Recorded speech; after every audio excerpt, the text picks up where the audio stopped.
clap when I catch the ball. Pretty weak. If you're on my team, you wouldn't make it. You'd sit on the bench. Okay, the challenge is this. Right now, you guys are players, and I'm your coach. We're Team Firecracker. We got one heartbeat. That means everybody here participates. We're on time and we're present. We're going to clap on time and present, and if you're a tenth of a second late, you're late. Somebody's early. Swing and a miss. Come on, coach. Team Firecracker. One heartbeat. I want to feel you. We were talking to kids last night. We were talking about the sixth tool. I work for the Milwaukee Brewers. I've been a college coach. I've been in the game for a long time, like many of you. The question really is what is the main thing? What is the main thing? We say the main thing is to keep the main thing the main thing. But the problem is we don't keep the main thing the main thing because there's too much information. In the Dominican Republic, it's attaboy, it's ball, it's strike, it's hit, it's run, it's safe, it's out. They know about 10 words in the English language. When you turn on MLB, you watch the players on TV, a large percentage of them come from the Dominican Republic. The genius of the game is the ability to take a complex subject, which baseball can get real complex. Your ability to keep it simple. Number one, can we have one heartbeat? Can we be together, on time, and be present? So in a 2-hour game, there's over 7,000 seconds and over 200 pitches. So the challenge tonight as I speak is not to take pitches off. When we talk to our team, we say don't take pitches off. Well, I'm going to challenge you guys not to take pitches off. You have one heartbeat. Be present. All success takes place in the present tense. The component of the sixth tool is the mental makeup tool. Hey guys, repeat after me. Keep the team. Keep the team. Keep the team. Keep the team. Greater. Greater. Greater. Myself. Myself. Say it again. Keep the team. Keep the team. Greater. Greater. Myself. Myself. So right now we're a team. We're Team Firecracker. You guys are the team. I'm the coach. You got to be present. On time. One heartbeat. Now there's a big difference between the poodle and the bulldog. You guys are poodles. When you guys clap, I can barely feel you. As a scout, when we watch games. Size and strength is overrated. This is not a game of size and strength. It's the highest skilled game in the world. It requires the highest degree of focus and mental toughness. Present. That's only pitch number 12 right there. There's 120 on our side of defense. We've got a lot more to play. Can we be present? Can we be on time? The question is what kind of bite do you have? When the game is over, Frank Robinson said, when the game is over, you should feel like you just got done wrestling a bear. A bear, not a cat. Not a little dog, but a bear. I want to feel it. So as a scout, we sit in the stands. We can feel players. Players that play with their heart, we can feel them. You cannot be full-hearted unless you're present. Because when you're in the future, that's the don't. I hope I don't. You're thinking about what might happen, that's future tense. You're half-hearted. When you're in the past, you're in the did. What did I do? What did the umpire do? What did the shortstop just do here and there on the last pitch I made? The last at bat I struck out. It's the did focus. The don't focus is the future. When you're in the future, the past, you're half-hearted. But the great players play with their hearts. Period. El Tuve, 5'5". Roe Chapman, Vanderbilt leadoff hitter, Team USA, 5'4". Size is overrated. The question is how big do you play? The sixth tool stands above them all. There's an article that came out in 2013. It was called the Trosky-Trout Parallel. They're comparing Mike Trout with my grandfather, Hal Trosky. Both players made the major leagues at the age of 20. They both had phenomenal rookie seasons. They both played Double-A for the Cedar Rapids Colonels and Iowa. Mike Trout, rookie numbers, he batted .326, he had 83 RBIs, 30 home runs, 49 stolen bases. Unbelievable rookie year. He was rookie of the year. Al Trosky batted .330, 35 home runs, 142 RBIs, 3 stolen bases. Mike Trout's a 5-tool player. Al Trosky, a 3-tool player. We get so caught up in the physical tools, it's like the tip of the iceberg. The iceberg, you can see the tip, but the foundation and the strength of the iceberg is below the surface. See, the 6-tool player is a genuine. And most players are show ponies. And I'm telling you right now, the colleges and the pro organizations are tired of show ponies because they're everywhere. And travel ball is a great contributor because all we focus on is who's watching the game. The question is, how do you play the game? And why do you play the game? Everybody's playing because someone's watching. That's the only reason. It's a big problem with that. We don't play for the right reason. The tip of the iceberg player is a show pony. Everything we can see, we look at and we measure his 5 physical tools. We say, this guy is a talented player and he's going to go places. I'll tell you right now, the world is made up of a graveyard of minor leaguers. They're everywhere. And all the guys in the minor leagues are really good. The separator is the 6th tool. The question is how do you measure the 6th tool? The 5 physical tools: arm strength, running speed, fielding, hit for power, hit for average. How do we measure the 6th tool?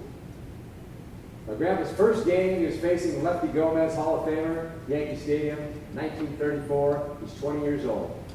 His first at bat, he swung and missed 3 times. Struck out. Second at bat, swung and missed 3 times. Struck out. Third at bat, swung and missed 3 times. Struck out. Fourth at bat, swung and missed. Swung and missed. 2-strike count. Hits a foul ball. Standing ovation for the rookie. 50,000 people were on their feet, giving him a standing O because he hit a foul ball. Next pitch, he swung and missed. He struck out 4 times.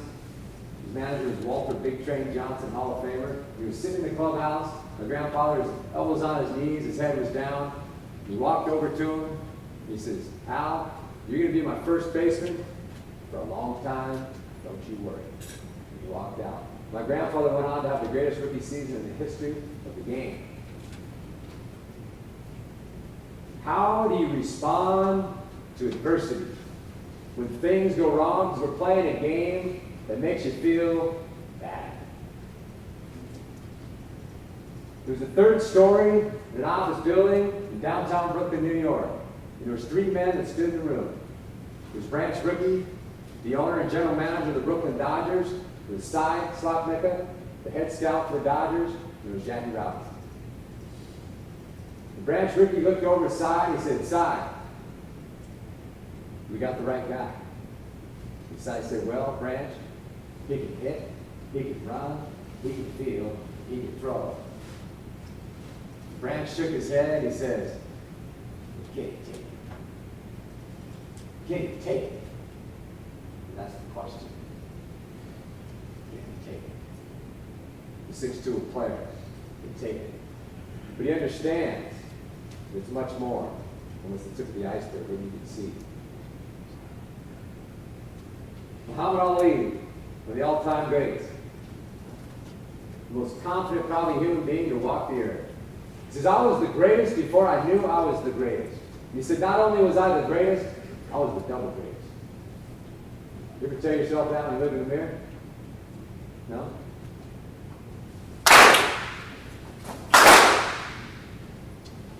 He said, I never thought I'd lose, but when I did, I had to learn to lose right. Learn to lose right. It's one of the most brilliant things I've ever heard said. He came from the most arrogant, probably human being and confident boxer. The guy was unbelievable. He was so full of himself, but he got to a point, he said, I got to learn to lose right. And that's the message to our players. Learning to lose right. We need to see our players at their worst to define what they're worth. And when they understand that, it changes the perspective. Because their dollar value is in direct relationship. When we're drafting players, they all have tools. Rarely do they have 5, but they all have tools. The question is how high do they grade in the 6-tool department? And we grade all players on a 20-80 scale. 80 is Josh Hamilton Powell. 80 is Mike Trout on defense. Two greatest 5-toolers of all time, anybody know who they are? Willie Mays. Who else? Kinger. You wore pinstripes. Mickey Mantle. Mickey Mantle.